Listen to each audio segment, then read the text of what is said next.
Bonjour à tous et bienvenue, je suis Myriam Sabliac, je suis formatrice coach en évolution professionnelle et j'ai le plaisir aujourd'hui d'accueillir Caroline Rio. Bonjour Caroline. Bonjour. Alors on est là pour parler de changement de vie professionnelle, Oui. puisque c'est le thème de la chaîne.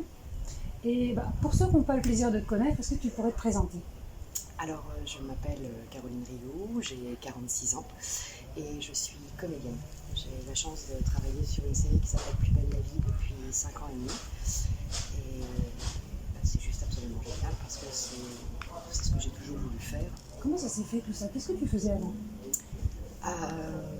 J'ai commencé un peu comme tout le monde, voilà, l'école, j'ai passé mon brevet des collèges.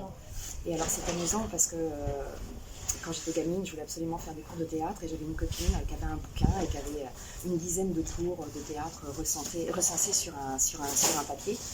Et quand ma maman a déménagé de Normandie, elle m'avait dit fais un tri dans tes papiers, vois ce que tu veux garder, ce qu'on va jeter. Et je suis retombée sur les feuilles à 4, à petits carreaux, où étaient notés les 10 cours de théâtre que ma copine m'avait filé, et j'avais stabilité les cours Simon. Ok. Et au moment où je suis retombée dessus, j'étais au cours Simon. Parce que ce qui s'est passé, c'est quand je suis arrivée à Paris, après mes diplômes de CAP, brevet et de perruquerie, j'ai travaillé en fait pour les gens qui étaient en chimiothérapie et qui perdaient en fait leurs cheveux. Donc en fait, je travaillais dans la chevelure d'appoint. D'accord.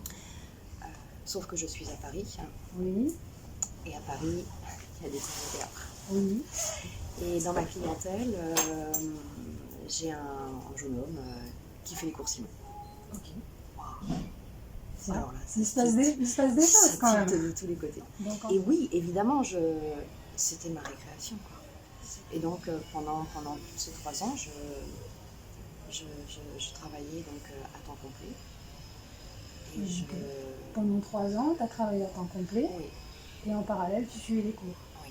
Donc ça t'a demandé beaucoup d'énergie, de temps, d'argent pour investir là-dedans. Oui, ça m'a fracassé au bout des 3 ans, je ne savais plus comment je m'appelais. Enfin, l'envie est tellement forte, Okay. Le besoin en fait est tellement important que une personne extérieure pourra dire c'est courageux, c'est de la détermination.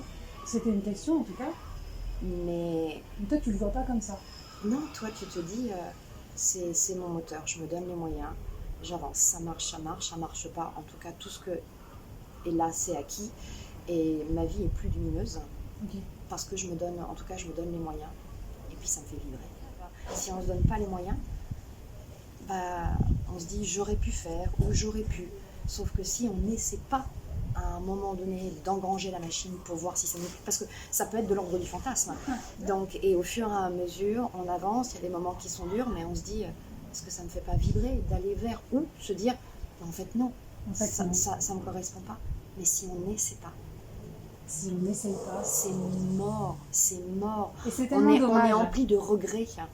Et toi tu t'es dit, je vais essayer, parce que quoi qu'il en soit, je refuse de regretter de ne pas l'avoir fait. Mais oui. Parce qu'effectivement, on passe beaucoup de temps dans notre job.